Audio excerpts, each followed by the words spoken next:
Hey, welcome back. Today, I want to talk about a very interesting question. This one particularly caught my eye because this I can really envision with having used in on the job. Most of the questions you're kind of contemplating, will this question ever come back to us while you're on the job? But this one I know will come back because I've handled something very similar when in the retail domain I was working earlier. You're looking at transactions, stores, customers, and trying to understand their shopping patterns. So let's get started. This question, the title of this question is Whole Foods market brand segmentation based on customer activity. It was asked by Whole Foods in the past. Um, Whole Foods Market would like to segment the customers in each of their store brands into low, medium, high segmentation. The segments are to be based on a customer's average basket size, which is defined as total sales over count of transactions per customer. The segment thresholds are as follows. So basically, breaking them down into high, medium, low buckets based on these rules that are given to us. Above $30, it's called high. 20 to $30, it's called medium, and anything below $20 is called low. And then summarize the number of unique customers, total number of transactions, sales, and average basket size grouped by store brand and segment for 2017. So that's another filter we need to worry about. Filter only for transaction in 2017. The expected output need to have brand, segment, number of customers, total transactions, sales, and average basket size. Okay, that's a lot of good information. Now let's just follow the four-step approach that I always like to follow. Um, Starting with the understanding data, there's simple two tables. Um, Transactions and stores. I'm breaking this understanding data piece into the fields we would need. I saw myself going back and forth to grab these essential fields. I just thought it's easier to put them out there well ahead of time. So I will actually jump to the expected output here so I can compute what fields are needed based on expected output. We need the brand and the segment, which is the high, medium, low.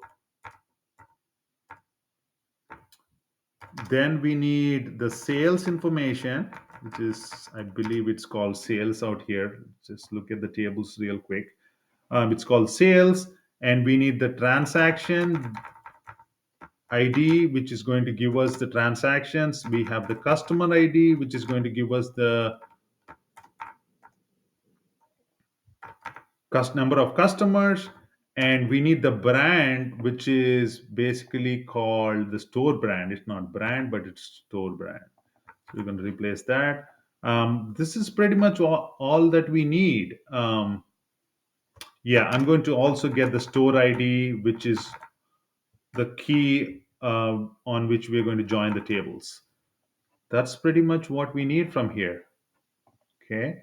Um,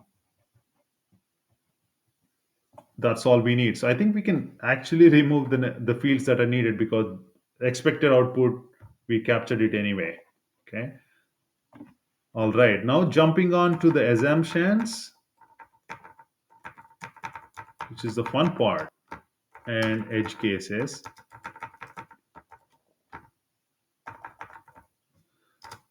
The one key assumption I want to make is since the basket definition has denominator, which is counting the number of transactions,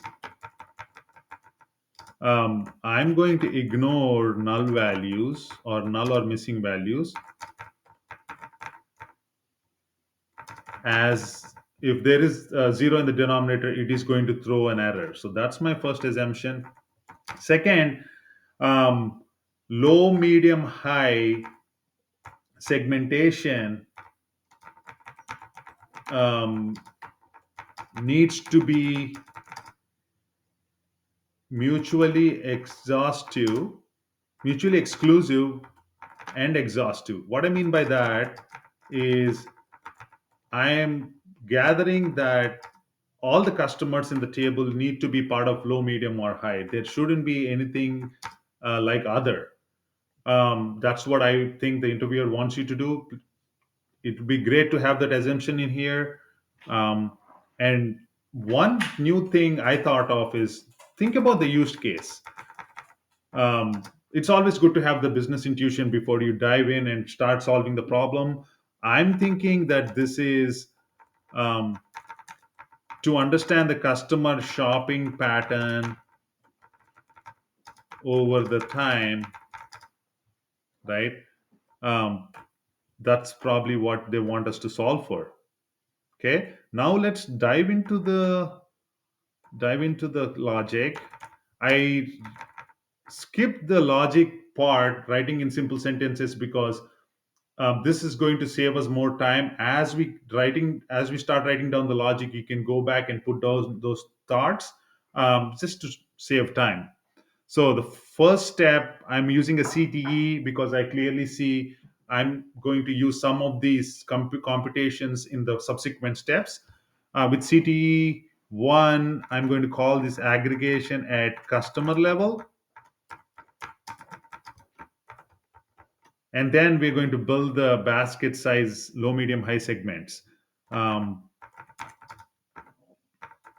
I'm also trying to get the relevant aliases. Customer ID is coming from the transaction table.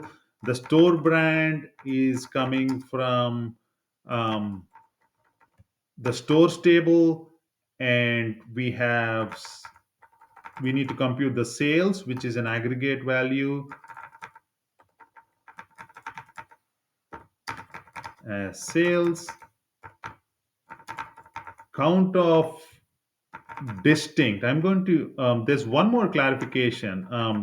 If the interviewer wants you to handle it a different way, please follow that. But I'm thinking there might be a couple of transactions. One is a purchase transaction, and the other one is a return transaction. Both probably have the same transaction ID, but they're captured twice. So would you want to consider that as $60 total purchase value broken down into two transactions, which is $30? In reality, it is actually $60. So that is a good clarifying question to have. If they don't want you to worry about return transactions, or this table doesn't have return transactions, that's easy, right? um, I'm going to get the transaction ID. That's what I want to count as transactions. And then now we are going to compute the sales is also coming from the transaction table. Now we are going to compute the basket size, which is the total sales at a customer level and over the transactions. It's getting these two steps together and calling it basket. Okay. So we have the get these table names correct. Let's call the transaction, and I'm going to do a simple left join for the stores on T dot store ID is equal to S dot store ID. Couple of filters I want to use here. I'm going to use extract the year to filter for 2017 year transactions only, um, which is transaction date. Yep. And then filter for 2017. And I want to make sure the denominator doesn't have any null values. That's going to throw our logic apart. So I'm going to say T dot transaction ID is not null. That's one additional filter I'm going to have here. So we have all the fields that we need and the essential filters now grouped by customer and brand. That's all we need. Now let's get to the defining the customer, the segments based on baskets. So We have case when basket is is greater than 30. I'm going to have a decimal here because we want to make sure it is mutually exclusive and exhaustive. Then I'm going to call it high. I'm going to copy that and define my medium basket segment.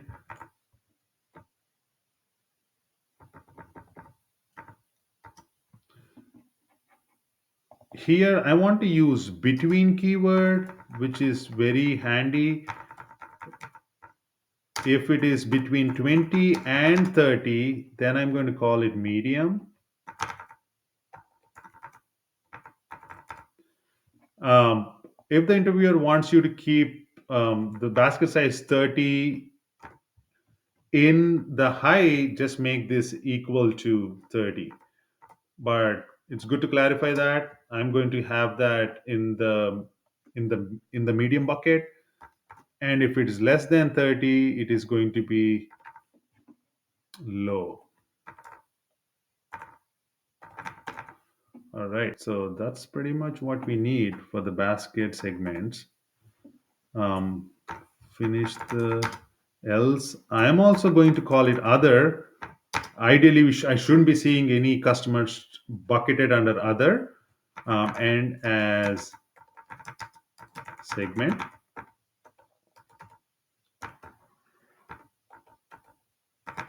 I'm going to get the store brand as brand, and then we have sum of sales as sales. Okay, and sum of transactions as transactions.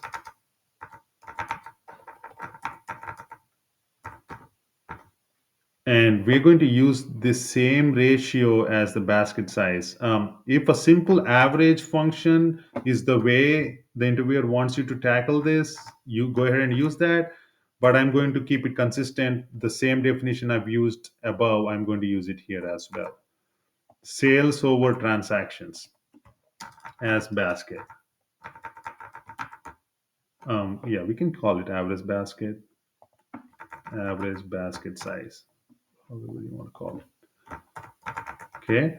And now we need to copy that from the first CTE that we developed. And now we have this two. If there is a particular order you want to return the output, use that. Otherwise, we are good to go. I'm going to do a quick QA. The keywords, some we're getting aggregate of sales, transactions, basket size. We're using the necessary filters, joining on store ID, and then we have the aggregation done at customer and store brand level. And in the subsequent steps, we are getting this. Oh, we forgot the number of customers. Oops. Count distinct customer ID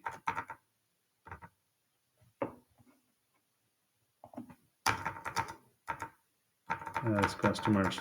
Okay, that's pretty good. So we have the brand and the segmentation and all the metrics we need. Let's try and run this. T dot sales does not exist. Okay, where do we have the T dot sales? Okay, it's sales, just a typo here. Done it again.